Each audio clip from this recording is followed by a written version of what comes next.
Hi, everybody. Thank you for joining us. We'll go ahead and get started. Welcome to our college programming and orientation series of our webinars for the summer. My name is Lincoln Till, and I work in the college programming and orientation office as the assistant director for orientation. And today we are going to I'll be the moderator for today, and we'll be talking about academic resources available to you as a student, and the different resources and offices we have and some opportunities for you. Today, most of our webinar will be some presentations by our campus partners, and then we'll have some time left at the end to do some Q&A. If you have any questions throughout the presentation, there is a Q&A box at the bottom of your screens that you can type in your questions there. And then you can also have the option to upvote questions. So feel free if you see a question that you also wanted to ask or something that you really are interested in, feel free to like that. And then at the end with our free time, we will go ahead and answer those questions out loud for everybody so we can make sure you're getting your questions answered. And yeah, we'll try to get to as many of those as we can as we are going. And to go ahead and get things started, I will pass it over to our colleagues in the College Center for Research and Fellowships. Great. Hi, everyone. My name is Andrew Karras, and I'm going to be kicking things off for the College Center for Research and Fellowships portion of the presentation today. I'm joined by my colleague, Johanna Best, and I'll let her introduce herself when she takes over our presentation about halfway through. But what we wanted to do today, we could actually go to the next slide, is talk to you a little bit about our center, the College Center for Research and Fellowships, and the two main portions of our work, which are suggested in our name, undergraduate research and national fellowships. So I'm going to kick things off by introducing you to our center and by talking about undergraduate research, because I'm the interim director of undergraduate research in the college. Then I'll hand things over to Johanna, who will give you an overview of national fellowships and how we support students in pursuing those opportunities. If we could go to the next slide. This is our staff at the College Center for Research and Fellowships. We are a dedicated team of people who assist college students in pursuing these opportunities in undergraduate research and national fellowships. And if there's one thing that I hope you will take away or remember from our portion of this webinar today, it's that we are friendly, we're accessible, we're here to help, we're here to answer your questions, and we're here to help you connect to opportunities that can really enrich and deepen your academic engagement during your time at UChicago. So remember our smiling faces and that we hope to meet all of you and engage with you, whether it's when you first arrive on campus or at a later date. If we could go to the next slide. So what do we do in the College Center for Research and Fellowships? Well, what we do is support these two kinds of transformative experiences that, as I said, can help students engage more deeply or in a different way with their kind of academic passions and pair those with a desire to apply those either in a research context or in some contexts that are facilitated by fellowships, which Johanna will talk about. We advise students about these things, and we help them pursue meaningful connections with mentors along the way. If we could go to the next slide, this is just a quick reminder for all of you that we serve students in the college, and we also serve recent alums. So we are here to help you engage with these opportunities at whatever time in your UChicago journey is the right time, the opportune time for you. And so, just remember, even if your first year is not the year when you engage with the College Center for Research and Fellowships, we're here for that entire journey alongside you. Now I'm going to shift gears and talk a little bit more specifically about undergraduate research in particular, which is my kind of specialty area within the College Center for Research and Fellowships.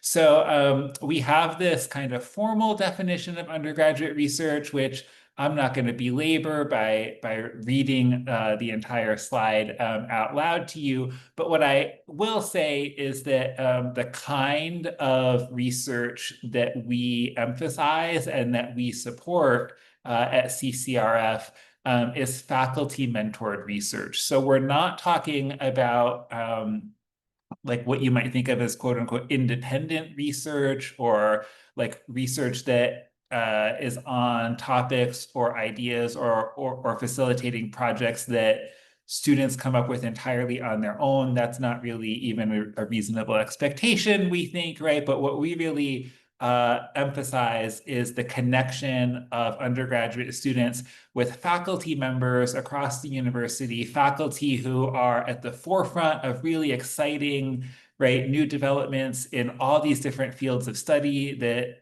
the university has such excellence in, and that you come here to be exposed to. And we help undergraduates in the college think about how they might be able to play a role, to contribute, and to learn from faculty mentors in that research space alongside our wonderful faculty members. If we can go to the next slide, I'll talk a little bit about some of the main pillars of the undergraduate research programming that we support through our office. So we do a lot of education and advising programs. That means that we're often holding information sessions and workshops. We're meeting individually or in groups with students. We also run a zero credit course in winter quarter called Undergraduate Research, What, Why, and How, which basically answers those questions. What is it? Why might you do it? And how can you start to get engaged? We have some structured pathway programs into undergraduate research, which might be of interest to you to explore. And we also celebrate undergraduate research for the whole UChicago community every April with our undergraduate research symposium. It's a really festive day-long event. This year, almost 300 students presented undergraduate research that they had undertaken in the previous year. There are poster sessions, there are oral presentation sessions, and it's just a really fun, really exciting, vibrant day where the diversity and breadth of undergraduate engagement in research is really on display for the entire UChicago community to appreciate and celebrate. Also, we have research grants and scholars programs, right? So for students who want to devote a substantial amount of time to undergraduate research, time that they're not then going to have to spend in, say, student employment opportunities or things like that, we have some financial resources available through our grants programs. Where students can write a proposal and apply for a grant from our office to help make engagement in that research experience feasible for them. So how would you find out more about undergraduate research at UChicago? Well, if we go to the next slide, we have a screenshot here from our CCRF website. It's not the world's flashiest website, I'll go ahead and admit that, but it does have a lot of information on it. And if you go onto that website and you click on the undergraduate research tab, there's a subsection there called For Students. And lo and behold, where under For Students is all kinds of really great information for students who are interested in thinking about undergraduate research, learning more about it, becoming more involved. We will host a bunch of undergraduate research 101 sessions in the autumn when you arrive on campus. If you want to learn more about our office, about what research looks like, and about how students like you can go about getting involved, then I hope that you will sign up for one of those, come meet us, come to our open advising hours, which will also be advertising in the autumn, and we can go into much more depth and talk specifically about how this might look for you. But for now, that's a quick overview of undergraduate research, and I'm going to hand things over to my colleague Johanna at this point. Thanks so much, Andrew. And we can go ahead to the next slide.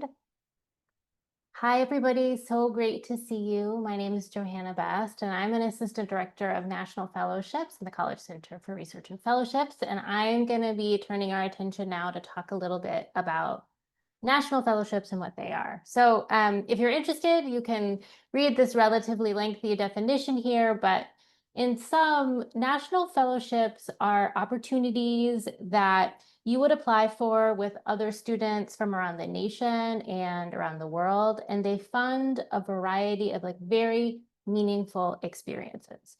They fund opportunities for you while you're a college student. They also fund opportunities after you graduate. So you would apply while you're in college for something that you'd want to do right after you finish.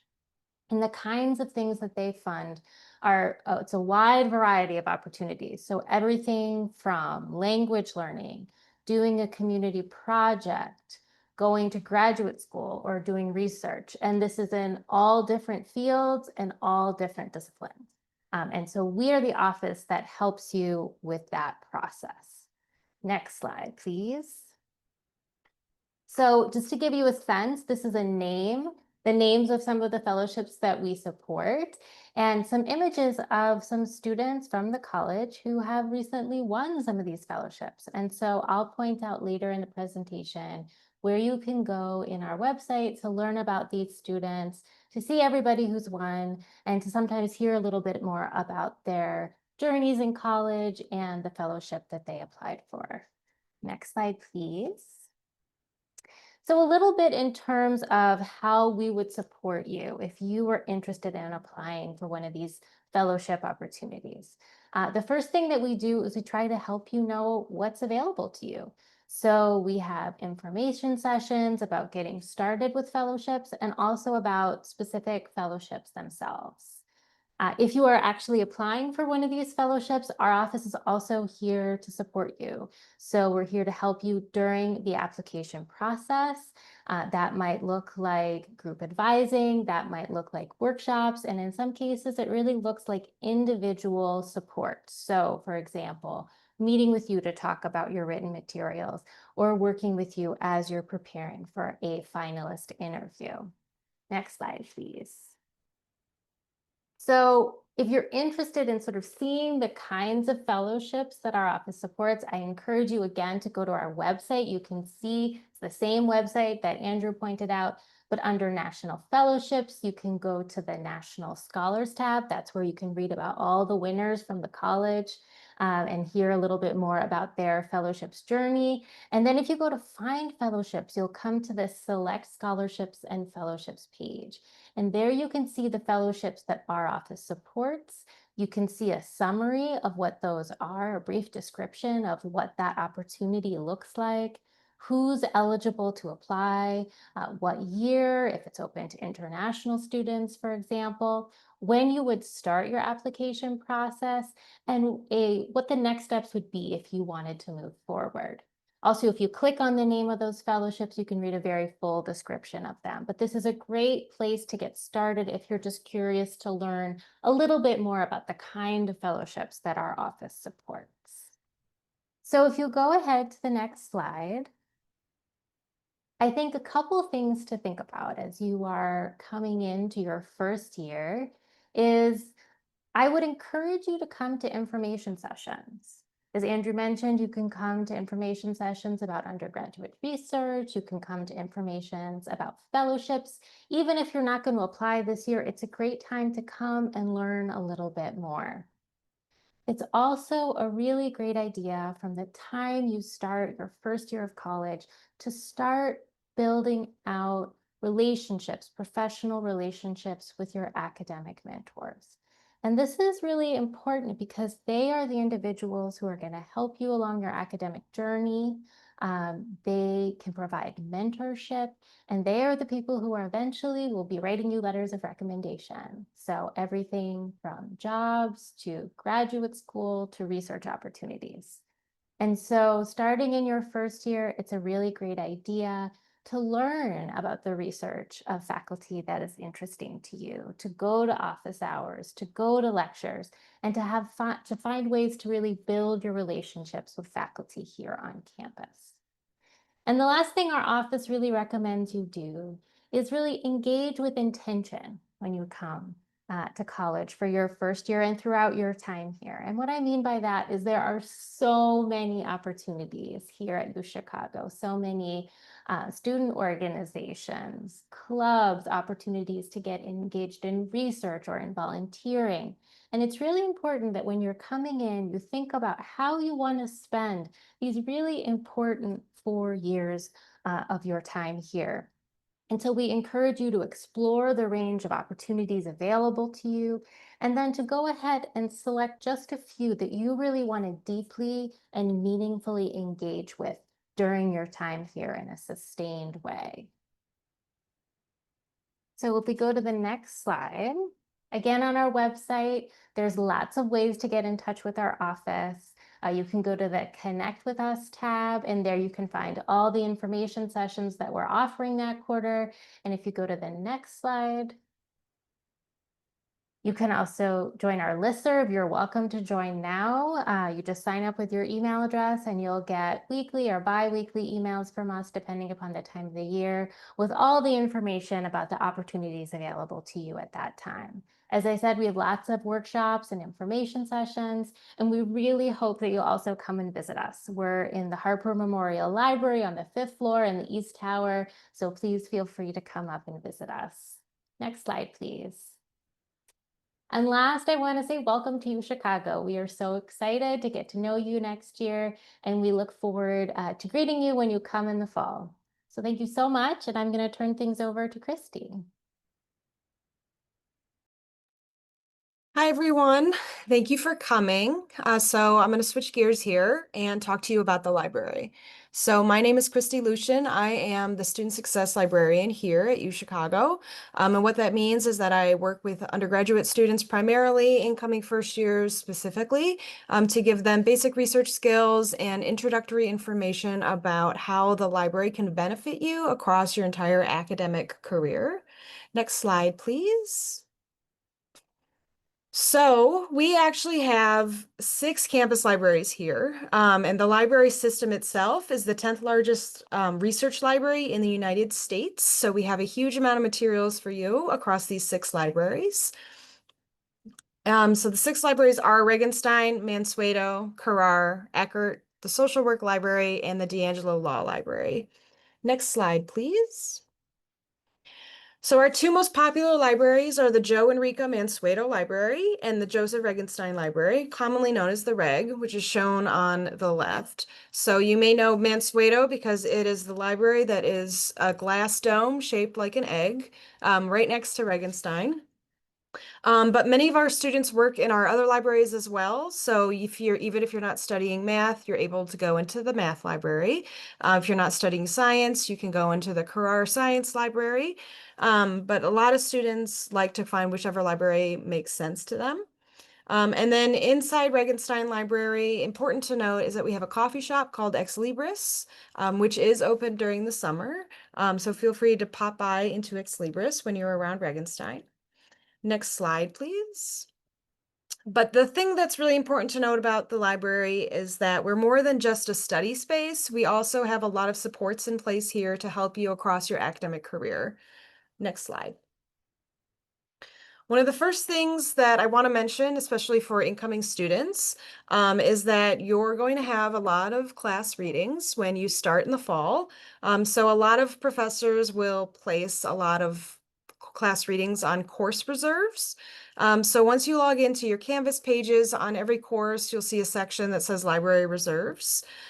So that means that if it's an electronic resource, through that, it'll be available immediately through that link. But some items may also be on short loan at our campus libraries if they're in print, so a physical item. And usually those checkouts last 2 to 4 hours. So that purpose of that is so that if, your whole class of 40 people have to read the same chapter, that you could read the chapter in a couple hours, and then the book is available for other students. So keep that in mind when you're looking for course readings, to check Canvas, to check the library reserves first to see if there's something that we can provide for you. Next slide.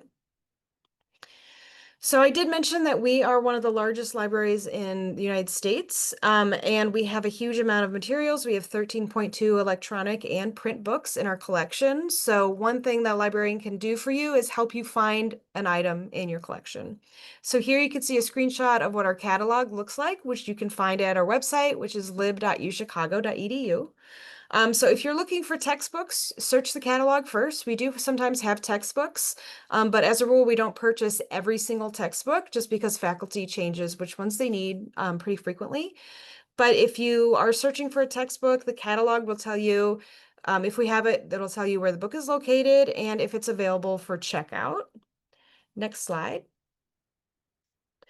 And of course, as a library, you're welcome to check out many books. So we actually don't have a limit on how many books that you can check out. So you can have 5, you can have 100, you can have 200.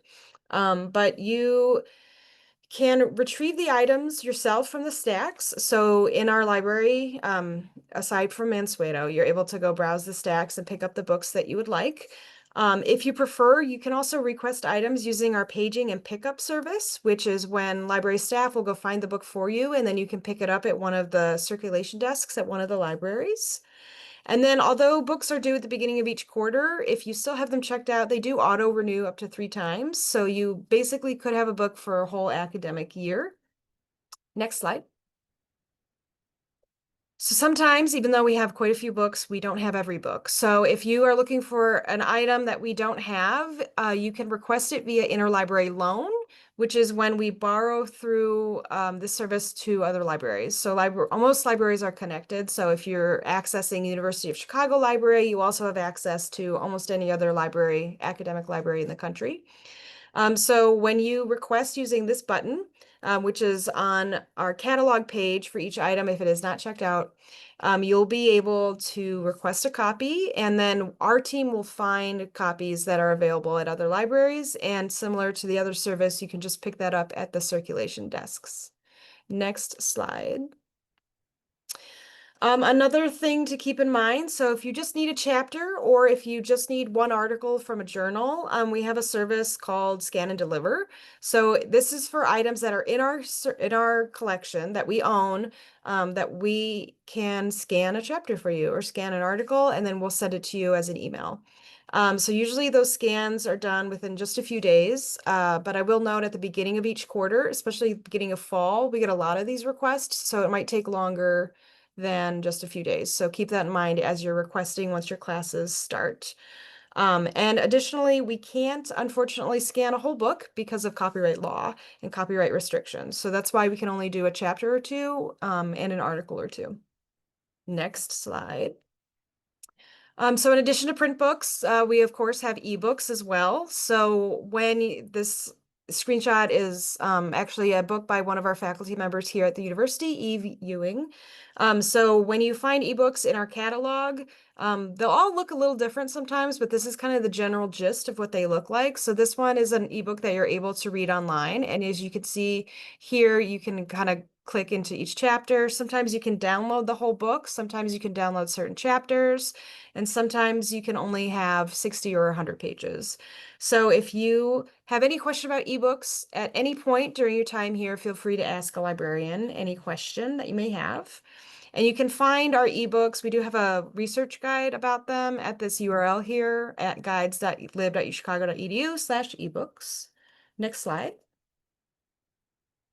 So I did mention articles. We have, of course, many, many articles, and especially for undergraduate students, articles are one of the first things when you're doing independent research that you may encounter. So this is our website again. So this is a screenshot that's really illustrating that search bar where it says Chicago Political Power Neighborhoods. That's what we're searching for. And if you have it selected under articles, journals, and databases, you're going to be able to search Articles Plus, which is an aggregating database that searches many databases at once.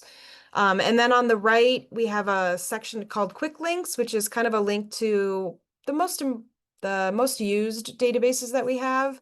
For example, JSTOR is circled because JSTOR is usually a great database for students to get research articles from peer-reviewed journals. Next slide. And once you're in the catalog, as you're doing searches, this is a screenshot of results from Articles Plus. So if you find an article that you like, you see here you have the article title, you have keywords, you have the DOI and a lot of information about it. And then there's this button that you'll see across all of our databases and all of our results that says Find It at UChicago.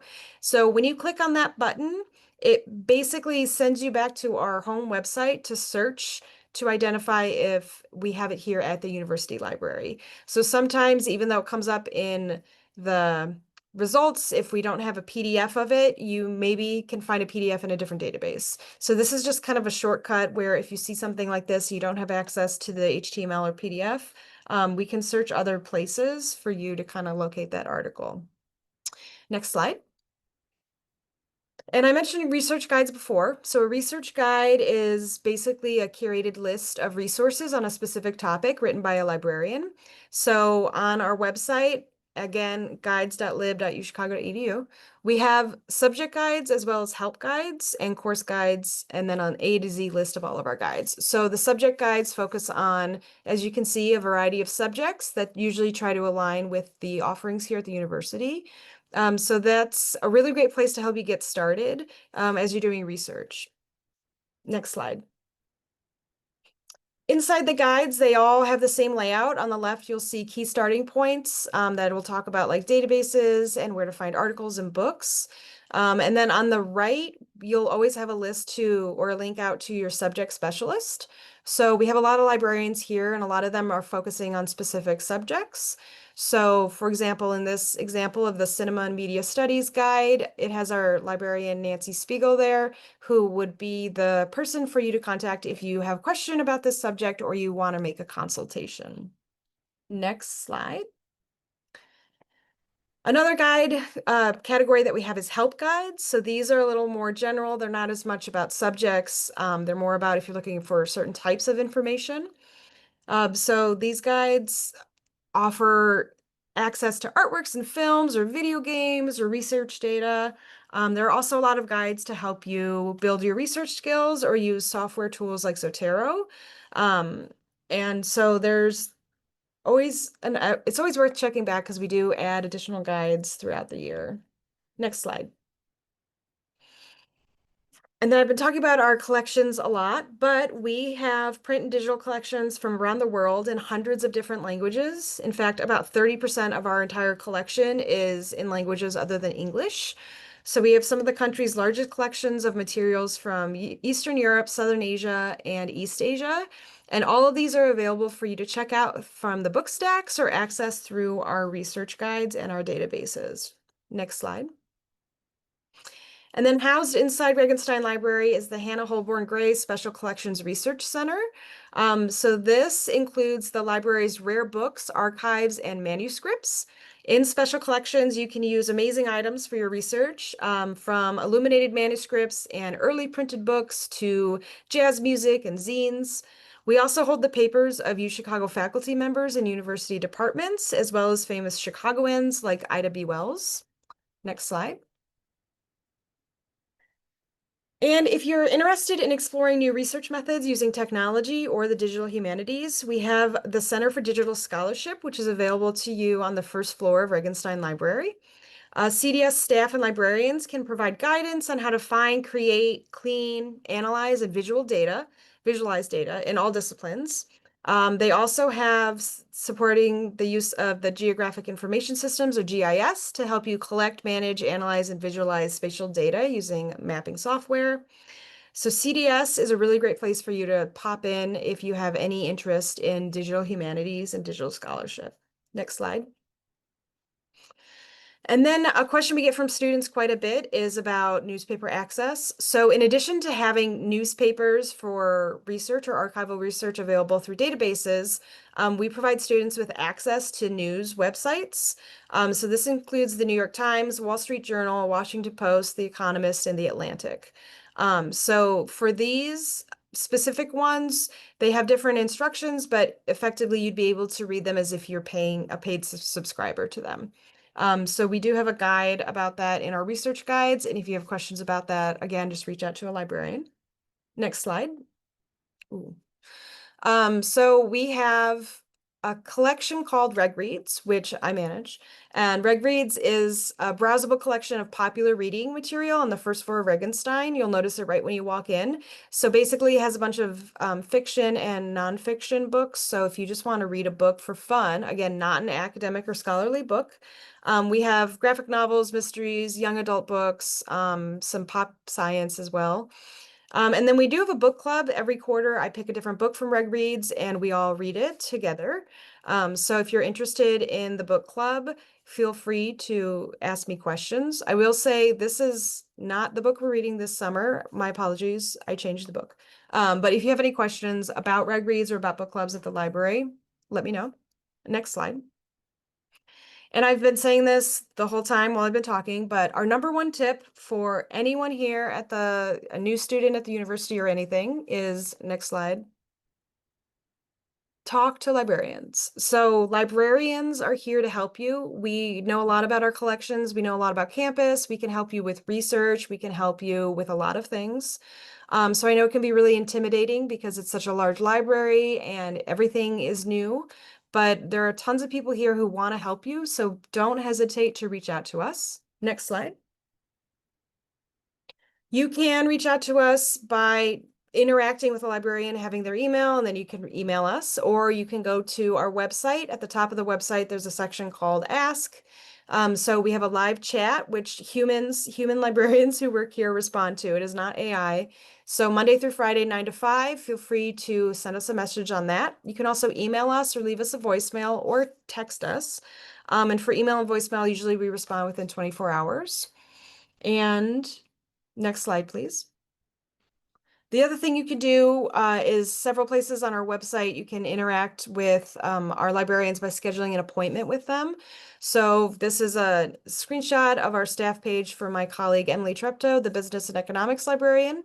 So if you wanted to meet with Emily, you could schedule an appointment directly through this page. Next slide. Again, like I mentioned, we can help you with a lot of things. We can help you navigate the library. We can give you guidance on research methodologies. We can help you find the best scholarly resources for your projects, and we can help you locate primary sources in addition to so many other things. And this isn't just for your classes, but for any extracurricular activity you're doing or research opportunities, or if you're looking to plan your career, feel free to reach out to a librarian because we can help you with all sorts of things. And next slide. So feel free to come into the library. The last thing I want to mention is that we're very excited to welcome you here in the fall. So I did mention a lot of electronic resources that we have, those ebooks and articles. Just as a note, those aren't available until you arrive on campus and the classes start, so you won't be able to access them this summer. But once you are here, feel free to go to this link to access our orientation page, which you should also be getting through CPO. And if you have any additional questions, again, you can reach out to me. Thanks again.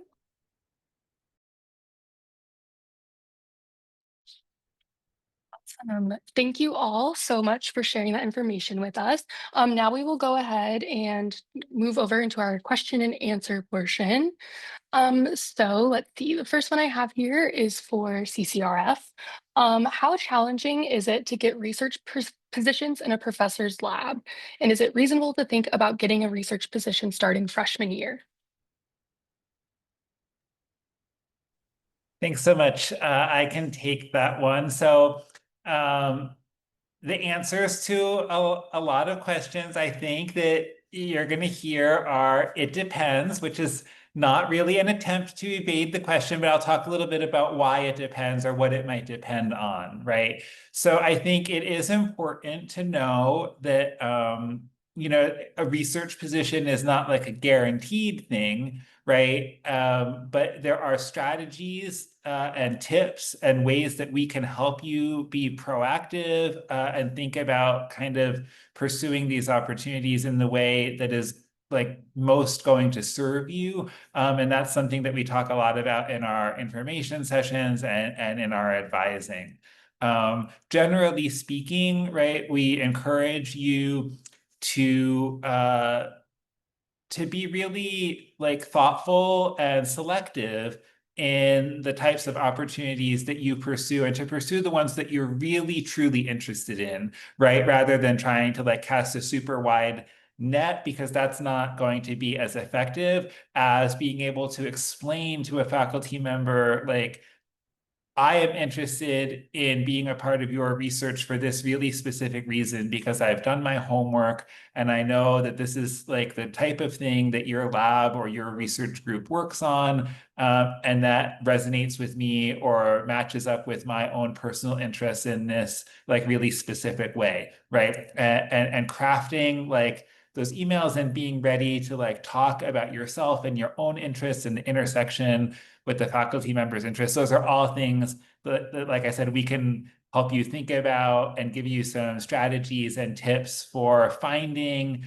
right, like the people whose research most aligns with your interests, and also like understanding yourself like well enough to know what you're truly interested in and to be able to explain to a faculty member why you have that interest. So it's a bit of a long answer, but that's kind of why it depends, quote unquote.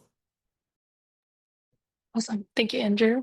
Alrighty, now one for the library. Kind of a multi-part question here about book clubs. So how do book club sessions typically go? Are they guided in the sense that there's a routine, or are they more free discussion? And then where can I find a schedule? Will there be a newsletter or portion on or section online that posts like the dates and times? Great question. Thank you for asking. So the book club session really is because of the short quarter. We read one book a quarter, and so we just meet once. So the session itself is pretty free-flowing discussion, but we do have like questions to lead. And I should note that I run the book club with my colleague, Caitlin Van Kampen, who is our clinical librarian. And we do have a LibGuide that we post with the current book, which I can send out, but also we send out a newsletter to students at the beginning of every quarter in week 2. And in the newsletter, there will always be a post about what the Reg Reads book is with a link to the event page for when the date is. And I do try to schedule the meeting date around week 7 or 8 so that it's before finals, after midterms, but you've had enough time to read the book. So that's kind of the sweet spot. So I think that's all the answers to the book club question. Yes, I think you hit all the parts there. Thank you. Mhm. Alrighty, another one back over for CCRF. Is there anything that you would recommend we be doing over the summer to be able to get involved with research opportunities once we're on campus? Yeah, so I have a couple of thoughts in response to this question. The first one that I would say is don't put too much pressure on yourself right now, right? Thinking whether it's with regard to undergraduate research or really anything else, right? It's great to be prepared. It's great to be thinking ahead. But that actually might mean something different than you intuitively or initially think that it means.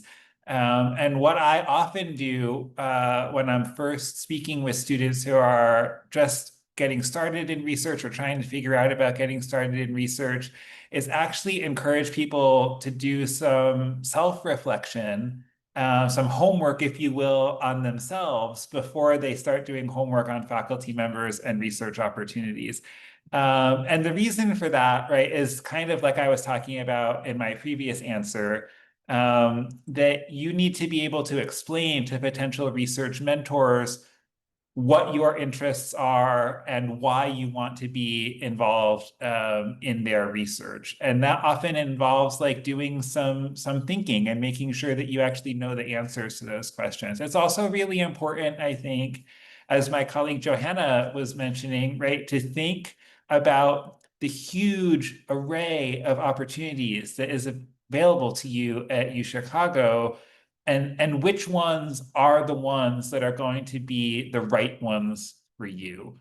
And how do you decide that, right? And there are lots of folks here that you can have, I think, reflective conversations with to help figure that out, right? But if research is something that you think might be right for you or might have a place in your UChicago journey, why is that? What are you curious about? What skills do you hope to develop? What intellectual or practical problems do you hope to contribute to making a difference on through research engagement? And how is a commitment to research, which is often a time-consuming commitment, going to fit in the broader landscape of the things that are really important for you to make a part of your UChicago education? Like, do you really want to have an international experience while you're at UChicago? Do you really want to attain a certain level of proficiency in a particular language while you're at UChicago? Do you really want to have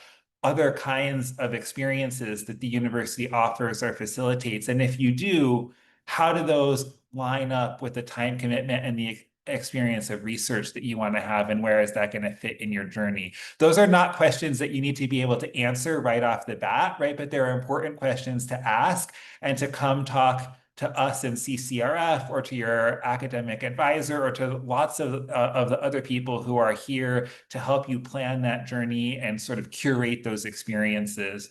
So I would start asking yourself those questions this summer so that you can kind of know a little bit more about yourself and what you want when you get here, and then start pursuing those things. Awesome.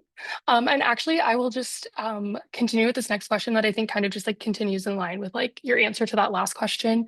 How do I go about talking to my professor about research with them, and what advice do you have for starting that conversation?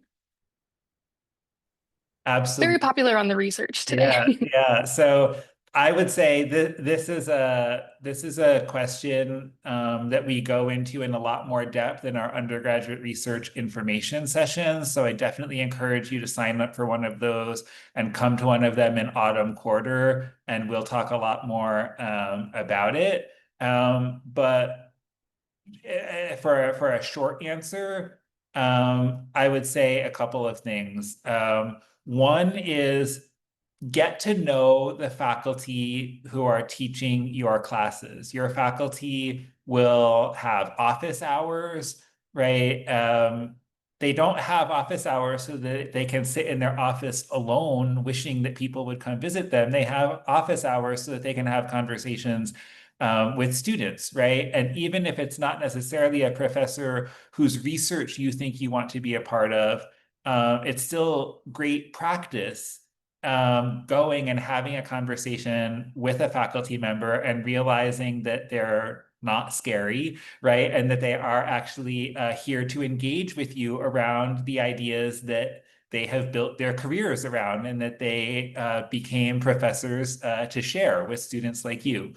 And the more sort of you do that, the easier I think it becomes. It's good to be prepared for those conversations, to go in with questions that you want to ask or things that you're curious about or hoping to learn more about. And then if you're reaching out to professors whom you haven't met yet, but whose research really interests you, we do have some strategies both on our website and that we go over in information sessions and things like that, to make sure that you're sending a concise, polite, and specific email. Again, like I was talking about, not just like, "Dear Professor, can I talk to you?" but really explaining that you have looked into the professor's research, tried to understand it a little bit, and that you have specific curiosities or specific connections, like things that you want to talk about for a really specific reason. That's much more likely to motivate a response than a really generic or bland email.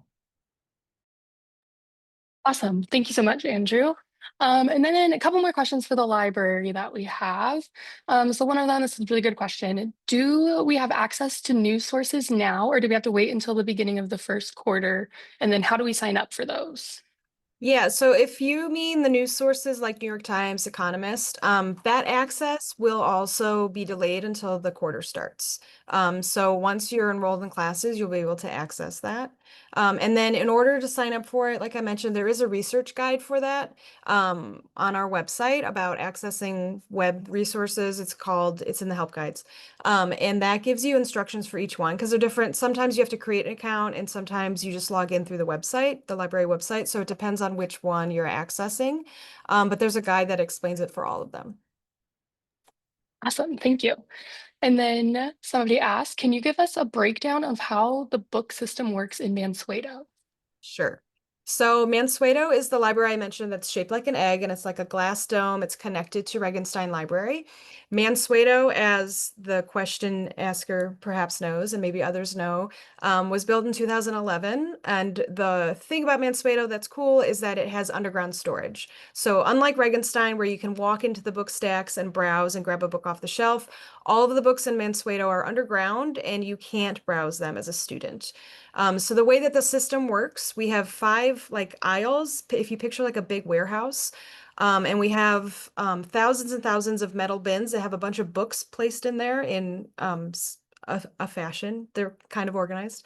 And so there are 5 cranes, like 50-foot giant cranes that kind of using lasers and the system that we have will identify which bin the book you are looking for is in, and it goes and it opens the bin and it brings the bin up to Mansueto.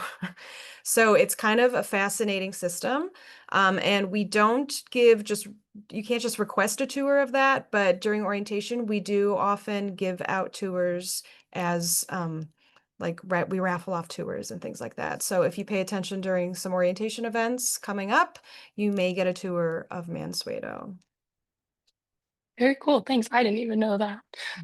Cool. And then this is just a question for everybody. If you all want to like jump in and like give your little tidbit here, what's the number one tip you have for new students entering the college this fall?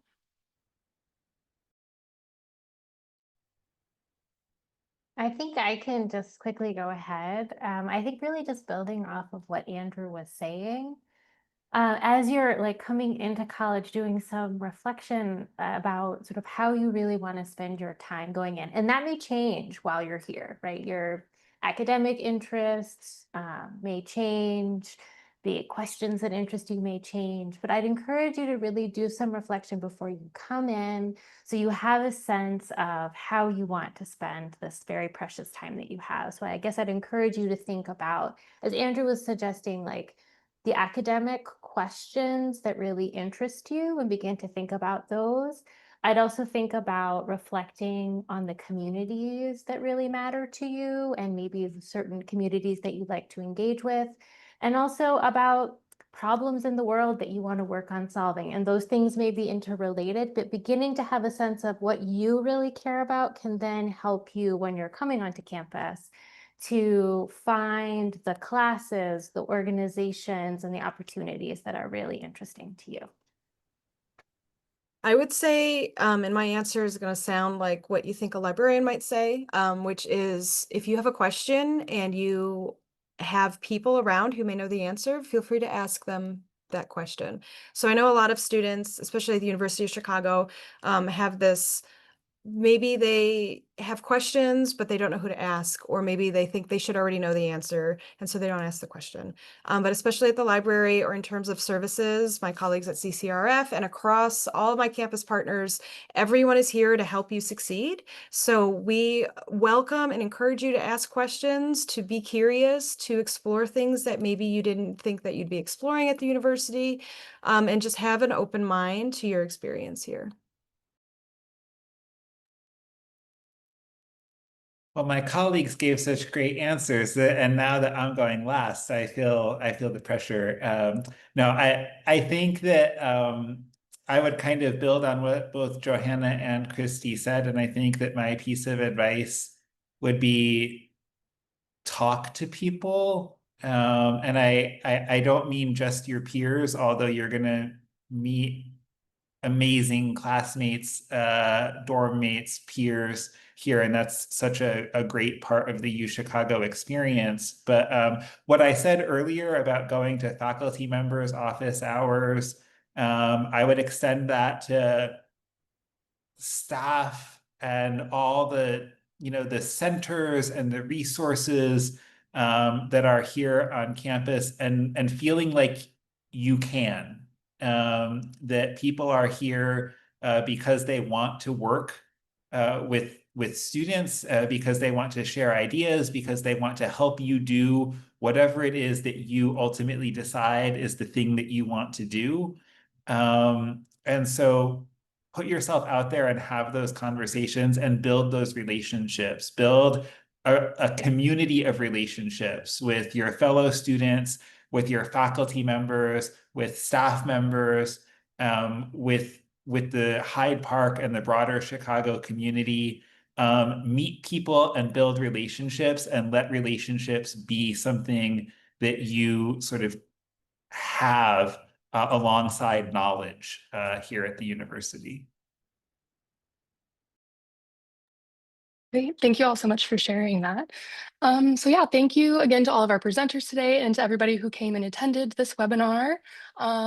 This one is recorded and will be available on our website if you ever want to look back on it. It'll be on our summer webinars series webpage. And then we have a few webinars coming up next week. We have the first in our family webinar series, which is successfully transitioning your student to college. And that is on Wednesday. And we have one with our Office of International Affairs on like the US academic culture. And then we have one on Introduction to the College Core Curriculum by our Academic Advising Office. So be sure to tune into those. You can sign up on our website if you haven't yet, and have a good rest of your day.